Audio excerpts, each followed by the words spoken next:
Hello, everybody. Just welcome to today's session. Today, we are talking about website redesign, refresh, and rebuilds. And my name is Jennifer Hansen. I'm the Director of Marketing here at Gulo. And today we have Zach Wilson, who is a managing partner at Gulo. So today we are recording the session today. So you will get a copy of the slides and you'll get a copy of the recording in your email, the same email that you got to join us today. And we'd love to hear from you. So if you have questions as Zach is talking, please pop them into the Q&A and I will keep an eye on that and moderate that. And so if Zach, I might ask you some of those questions as they come up if they're relevant, or we might hold a few of them to the end. We'll just see how we go with that. Sure. And everybody, for those of you guys who are just joining us now, we are talking about, do we need a website redesign, a refresh, or a complete rebuild? And so these are the first stages of your website redesign project. So we've got a lot to cover. So I just really want to keep an eye on the time here. So again, my name is Jennifer Hansen, and we have Zach Wilson here from Gulo. And Gulo, we are web design experts. We've been doing this for almost 20 years, since 2003, and we've been helping brands attract visitors and convert them with a great marketing website. So we work on all kinds of things with our clients, including web strategy, web design, UX, web development, content marketing, SEO, and full web design projects and website improvement projects and plans and stuff like that. So that's a mouthful, but what I'm going to do now is just hand it over to Zach Wilson, who is going to take us through, do I need a website redesign, a refresh, or a whole rebuild? So Zach, take it away. Great. Thanks, Jen. Appreciate it. And thanks for putting this together, and hope you all enjoy this. So yeah, we're going to start with just a marketing website. What is the root of all this? What are the outcomes that can be achieved with a website redesign? This is the nucleus of website redesign, and how we think about this are all veiled in outcomes. We don't want to just redesign a website without any purpose, without any goals or outcomes, without a strategy. If you're going to do that, just go, I guess, buy a lottery ticket. You might be better off. And that's where we're going to start with that. So something that comes up really often is, how often should we do this? How should you redesign, refresh, improve your website? Well, the best marketing answer ever, it depends, of course. We have a lot of clients that have websites that have lasted anywhere from a couple of years to 7 to 8 years, depending on their vertical and how they were designed. Law of averages, 2 to 3 years. A lot of these things depend on tech stack, technology, organizational goals, things like that. Whether or not it was done well with those sort of outcomes in mind the first go around. Some of those things can be tied to budget and investment, and we're always respectful of that, and we try and do our best to help people with whatever budget they have. And sometimes it's the case that expectations exceed budgets. It's like home renovation. Like, I want to build a new house and I only want it to, be a few $1,000s. Like, oh, okay, well, websites are actually very similar, and it's very common. But the ultimate idea is to, try and find the right amount of money that's right for your organization, and we help you try and reel in those expectations with whatever that budget is. So back to what, the next nexus of this topic, is this a redesign, refresh, or an improvement plan? And how do you evaluate this? Well, there's a lot that goes into this. And with each of these, I will try and tie them to those three things. This is just a snapshot of someone's performance measured in outcomes, not conversions, but how their site is organic keywords or SEO, and the traffic that organic traffic that is being driven to their site. And as you can see, over the last year and a half, 2 years, it's not going the right way. Same thing with their traffic. There's some significant dips. For us, when we look at this is concerning. This can lead us to multiple things. It can be a redesign, a refresh, or an improvement. This might just be they've stopped updating their site, the copy on their site. It could be something that's technically broken on their site, which could lead to just improvement, or their site is just sort of antiquated and it needs that sort of total rebuild. Another a lot of people come that are outside of this 2 to 3 year mark, come to us and they say, oh, we want a responsive site. And it's the answer is yes, of course everyone wants a responsive site, and the answer is every site built by an agency or a modern agency is going to be responsive. But if your site is not responsive, that's going to be a total redesign. It would probably very challenging to do some improvements. Not probably, it is very challenging to do some improvements to bring yourself from a non-responsive site to a responsive site. This is an analysis tool that we use to look at some of these performance of a site. This is called Page Experience. This is a Google tool buried in Google Search Console, and you can evaluate your page experience. This was a site where Google is effectively screaming at these people to improve their site. Their site, as you can see at the top, has only 3.1% of the URLs with a good page experience. So what that means is unfortunately out of the scope of this talk, but we'll address that in one of our later webinars. But the idea here is if you have access to Google Search Console, get in there. There's a little tab on the left that says page experience. Click on it. If it looks like this and you see a bunch of red, talk to your agency. If you see all green and check marks, like you do with the security issues, you're in good shape. And furthermore, if you see on the right under poor where it says 71, 0, you're in good shape. Needs improvement, 0. So you want everything to be good. This is pretty challenging actually, but this can be achieved through, depending on the state of your site and the age of the site, you can achieve this through maintenance and improvement with your agency. And these are called core web vitals. Another kind of low-hanging fruit. This is actually a very modern site, and just something that you can achieve through your WYSIWYG editor, your CMS. Sorry, brain block there. And either someone with HTML skills or with the WYSIWYG, you can achieve going from the left to the right. And this is, left side is probably a more 2012 type of layout. Right side is 2021 layout, scannable copy, bulleted lists, clear call to action, etc. So this is again a maintenance thing. I love, sorry to stop you, but I love how that call to action has, like, it's specific. It's not just learn more. I think a lot of times we use just learn more as a catch-all, but when you're specific with the learn more and it's a different color, it really stands out.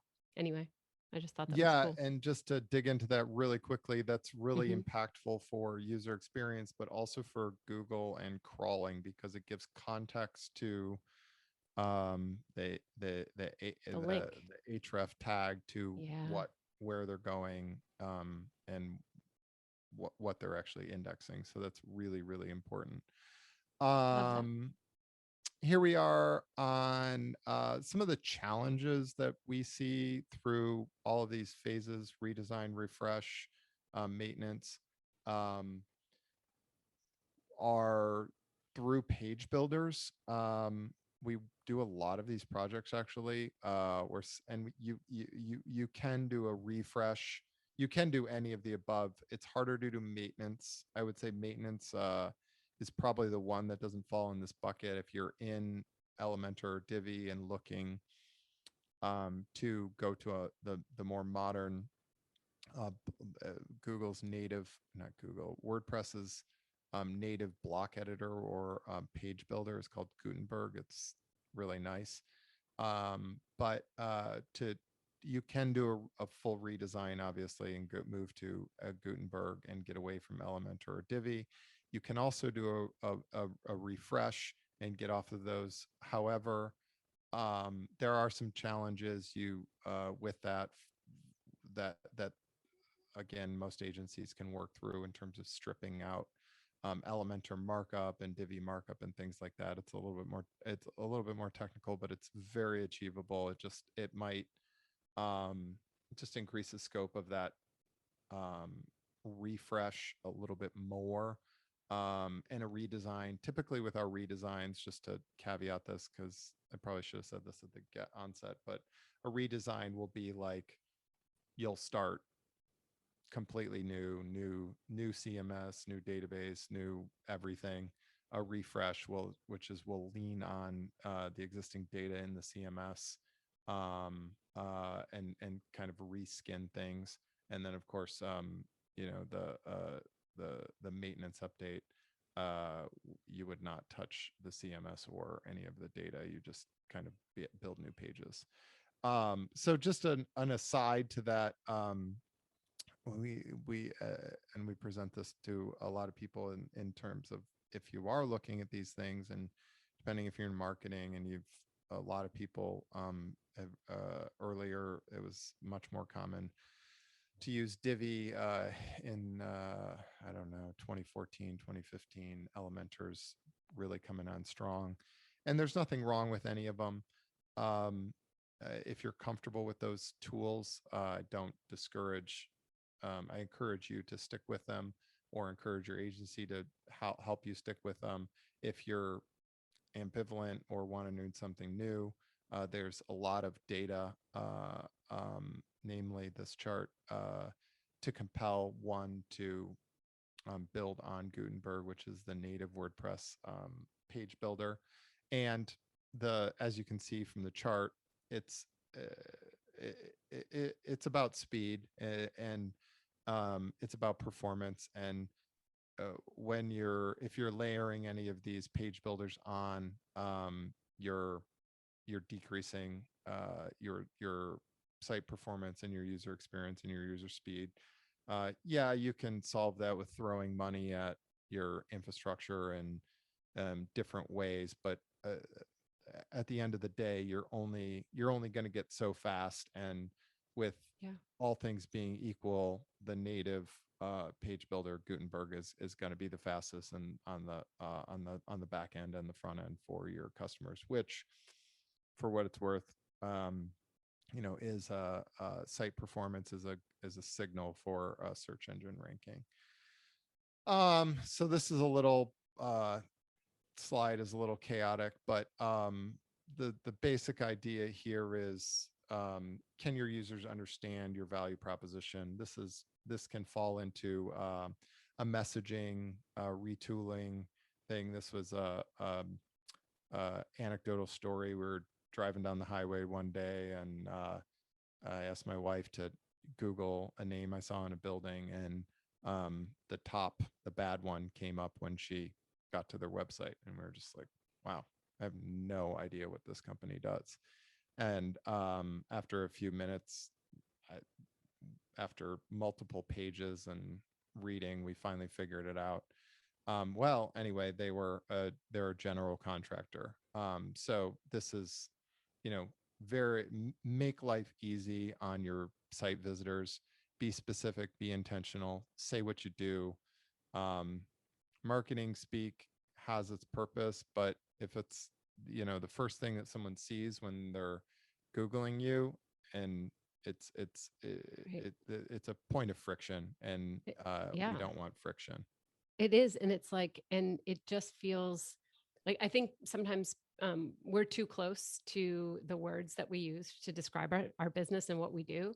And Mm-hmm. so sometimes when your agency can come in and say, hang on a minute, this has to make sense from a brand new user's point of view. Like Right. it takes some thought to think, like, what is a first time visitor going to experience when they Totally. land here? Yeah, Totally. that's a And really good point. yeah, and I think that's, we say, I mean, just as an aside, we say this to a lot of people for copywriting and services and messaging services. It is helpful to have someone that doesn't know anything about your business or services or products come in, because you want to find the happy medium. We have a slide on this later that I'll show you, but you want to find the happy medium of all of these things, the union of jargon, marketing speak, and SEO terms. And when I show you the slide, that will make a lot more sense. But another thing here to be cognizant of is, how does your team feel? Why are we doing this? Right? Like, I can't tell you how often someone comes to us and be like, sales team won't send anyone to our website. Well, why? Obviously why. It's, looks, it it doesn't look pleasing to the eye. They're embarrassed by it, right? Comms communication will say they can't add content. Marketing can't add, manage existing pages, build new pages. Marketing can't get the data out of the website that they need, whether it's, conversion data, user behavior data, user journey behavior, whatever. Believe it or not, there are sites that we get that do not have any analytics tracking on them. And the executive team then is, can be frustrated. Well, we have this website. We just paid all this money. Well, no one's coming to it. Well, that's a bigger problem. But ultimately, there needs to be value created from the website in terms of um, dollars, intrinsic value for the organization, and of course dollars for return on investment and generating new business. And then just again, sort of similar theme is just general company-wide apathy for the website, which is related to just everyone's embarrassed by it, or no one has any confidence that it's a good tool for them. So this is, as I was alluding to before, this is like, can be a really complicated conversation. As it's stated here, it, can be nuanced, but it's, can also be very bureaucratic. Um, it can be subjective. Why do we want to do these things? Well, marketing did a new branding kit. We need new branding guidelines. We need to put these on the website. Well, these are all reasons why we need a new website. Then, and they can range. You can do, if you modernizing a logo, um, sometimes you can put a new logo on the website and not do anything else. A lot of times you can't. A new color palette, uh, a little bit more challenging, branding guidelines and a little bit more challenging, but it can be done. We actually did this a few times this year where people updated their logo, color palette, and branding guidelines, and we did not have to redo the entire website. So it's more of a maintenance project, but their website was built really well. It had a great information architecture. It had great performance, but they felt like the logo and the branding had become a little stale, and they wanted to modernize it. So we figured out a way to get it into the website, get it on the website. Um, this is along the same lines, but just categorizing things like what do look and feel mean, um, and how do they pertain to the redesign. I kind of already talked about all this, but um, most of these things ultimately lead people to redesign. There are situations, like I just said before, where we can do maintenance activities and things like that to incorporate them, interaction, movement, speed, tone of pictures and things like that. Those can all be maintenance. Um, so what is sort of getting into, the how to get into the web design redesign a little bit, define the vision, um, don't make this sort of black hole experience, if you will. Well, one, we say this to almost everybody, like everybody's got competitors. You look at your competitors, what are your competitors doing? Well, there's two ways to go. A lot of people say, we want to do what they're doing. Okay, well, sure, fine. But if you do exactly what somebody else is doing, you're going to always be, most likely, you're going to be behind them, or they're on to the next thing. They're doing the next thing. So, what we like to say to people is, try and find the white space in your market or your industry, and you lean on your agency. Their idea, they should be idea people, they should be creatives, and find opportunities, whether it's something like search, like keywords, or design, to distinguish yourself from your competitors. Don't go out and say, oh, I like my competitors, and just build your competitor's website. That's does nothing. Then your visitors go to both, and most likely your competitor is already above you because they have a newer website, and then you're just going to be below them, and you're going to lose that game every day of the week. Um, so try and be extraordinary, create a vision, and for the future, and dream big. Um, and related to that is conversions. This is kind of the core pillar of Gulo, which are their conversions are connected to everything. It's not just it's not just one thing. It's not just the performance of your site. It's, you know um, digital marketers will say, oh, well, I don't care about the design. I just want, I just want it to be like optimized for organic search or paid or whatever. Well, we argue, or I argue, it's a little bit of both. It's not just keyword optimization. It's not just uh, results, Google results, and where you rank, but it's about the messaging, they being empathetic to your users, what they're finding when they land in a page. Yes, sure, Google evaluates that as part of your search engine result, but you need to be cognizant of that in the redesign. You need to be cognizant of your design experience, your customer journey, and those things, because ultimately, most customer journeys are not going to just come to one page and hit buy. Like, we wish it were that simple, but that's not the case. So we need to build a argument for a customer to come back and feel something on our website, and that's ultimately in the web redesign and the Right. messaging. Like it's all part of an experience when they land there. So your Yeah, message and your colors and your logo and your images and what it is that you're talking about, it all combines together to make magic. So yeah, to make a cool. conversion. Magic is Exactly. conversion. If we could only put conversions in the oven for a couple minutes and they'd come out, that'd be so much easier. This that's what this So looks like, a recipe.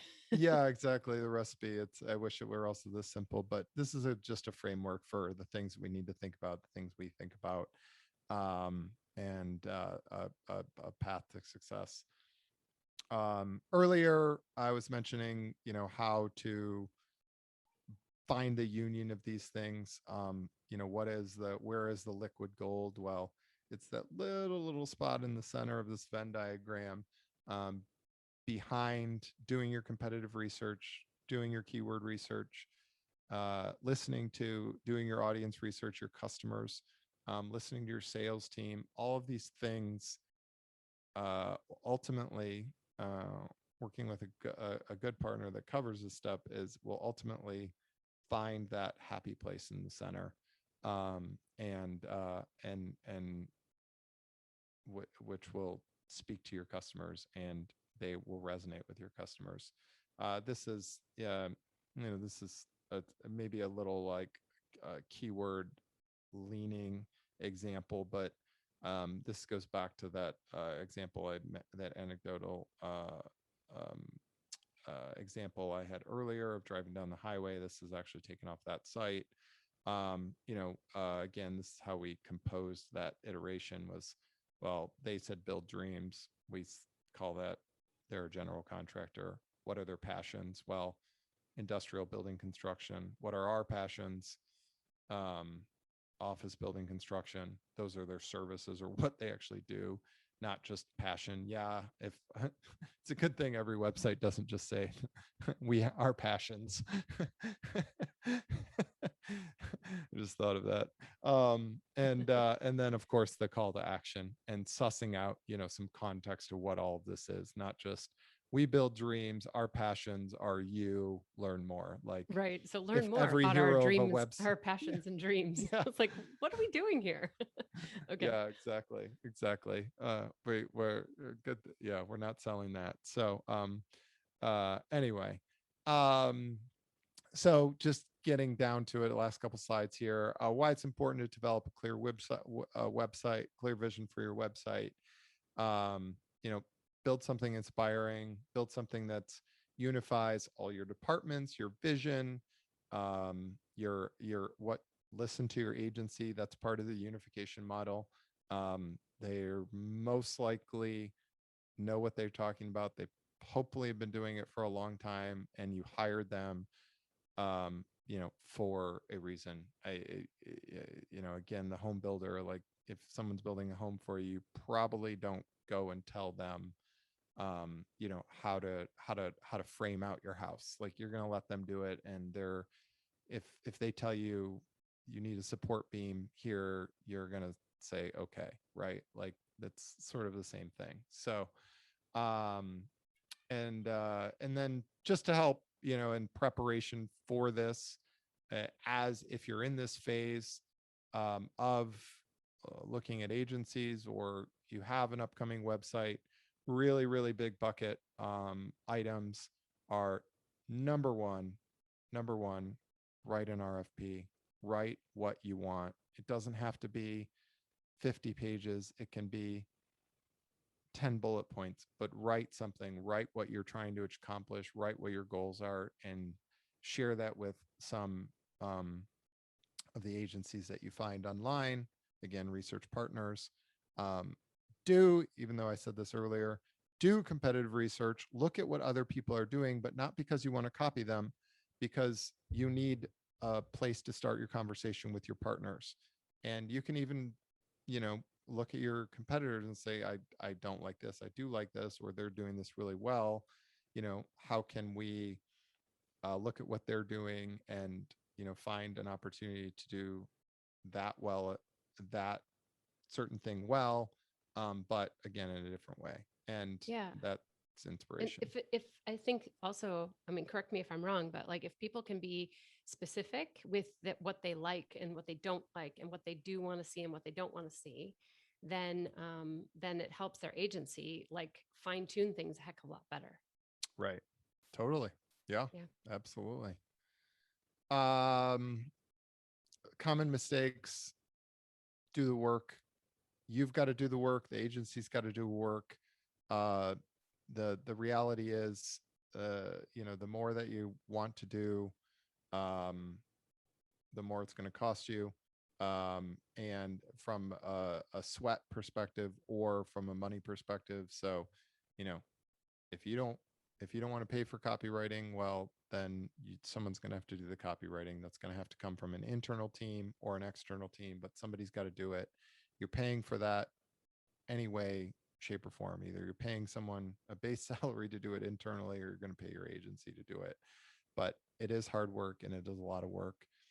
Um, if you're in marketing and you have access to analytics, analyze your current website, see what is visitors and customers are responding to, what's performing well, and analyze the audiences.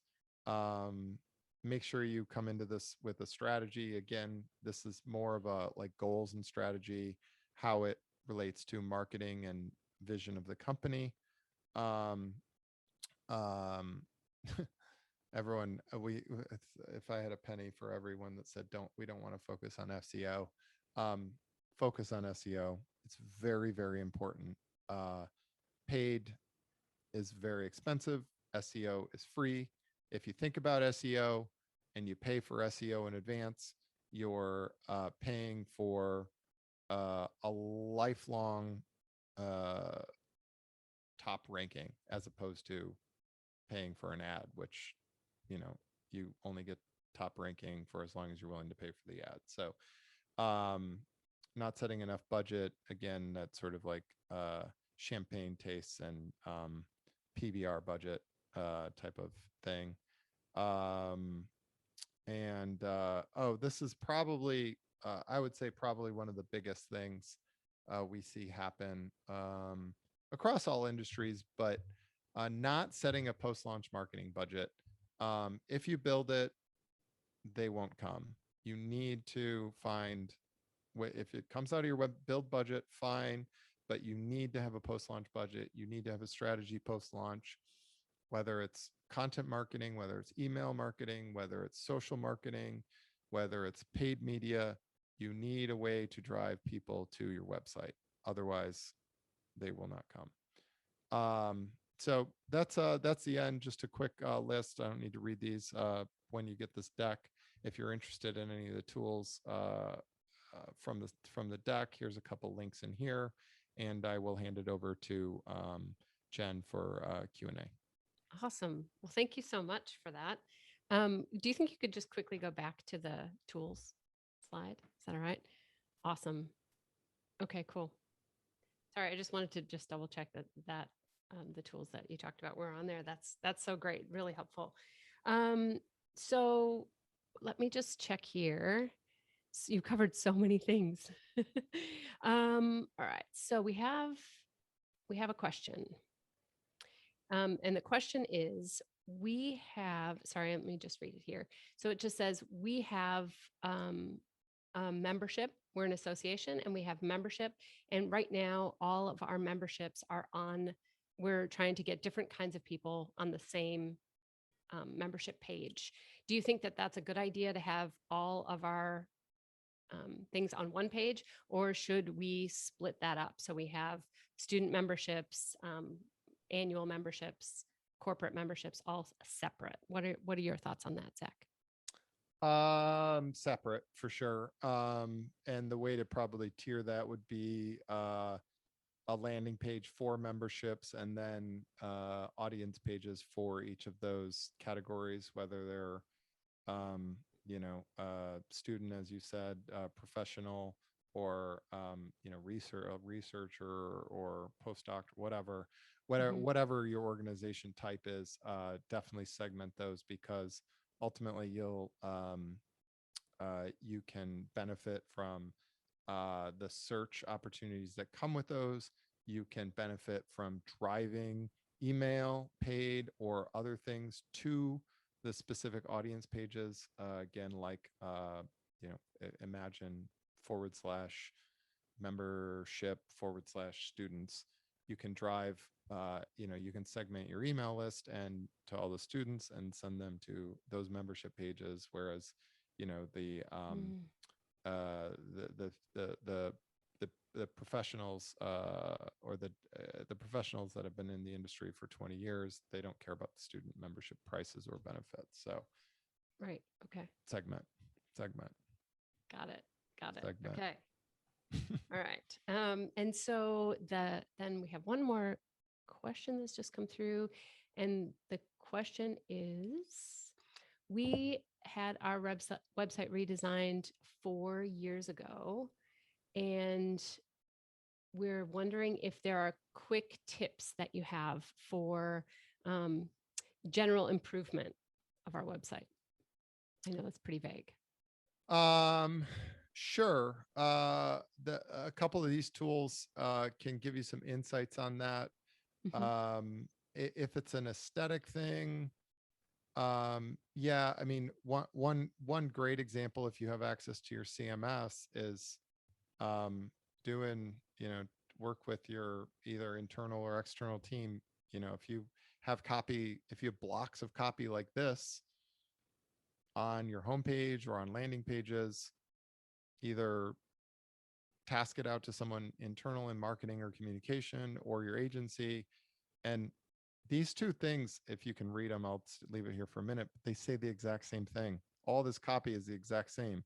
All we did was it's like writing a Twitter post. Like you write something and it's 300 characters, and then you read it 15 times, and all of a sudden now you've gotten it down to 160 characters, right? Like that's all this is. So write whatever you want to say and then call it back. Just either send it to somebody else to edit, and or you can do it. I mean, it's iterative process, and break things out into bullet points, increase type sizes within your WYSIWYG editor, which most people have. Try not to use bold too much. Sizing and headers have a bigger impact, and Google actually likes header H1, H2, H3s, and things like that better than they do, because it shows emphasis and priority to them. So So choose that over bold, H1, yeah, H2. Okay. yes, all the time. Yes, Okay. definitely. Awesome. You'll yeah And you if you ever go to a site that uses bold and italics, it's all this it's all this paragraph text with just bold and italics, and it's unreadable. got it. Okay. That's a good tip.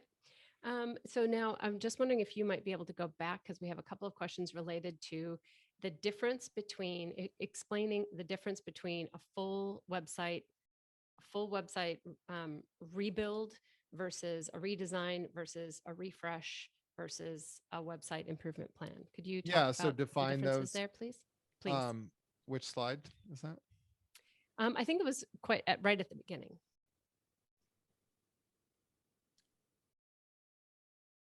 Yeah, I think it was the next one, or that. There you go. The so each of the a redesign we would call just a complete gut rebuild. A refresh might be something where you can so redesign is everything, that full sort of path to success. Mhm. Audience analysis, messaging, um, user journey exploration, design, UX, wireframes, development, etc. Refresh, you're really cutting all that front end strategy out of the equation. You're taking the existing. You're not doing any information architecture work. You're not doing any audience analysis. You're not really doing any new strategy. You're kind of just putting. I mean, depending on what type of animal it is, you might be putting lipstick on a pig. But you can do a lot with a refresh, a reskin. And we've done quite a few of them in the last few years. And the sites actually look great. I mean, I would say you can do it's a great step. And if you do have a limited budget, just use the word, we're looking for a refresh. And then we have people that are improvement plans, which are, you know branding looks great, it's a really modern site, but they're not getting any conversions, they're not getting the results that they need. And so what are we looking at? We're still looking at a lot of those things.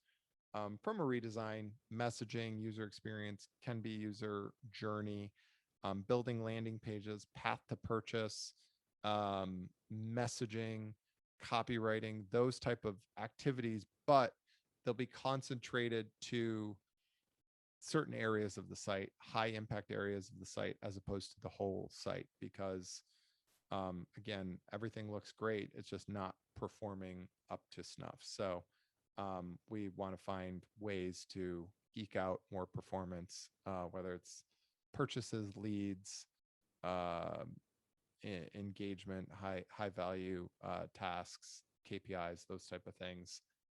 That's what we'd be looking for with the last step. Fantastic. That's really great. Thank you so much.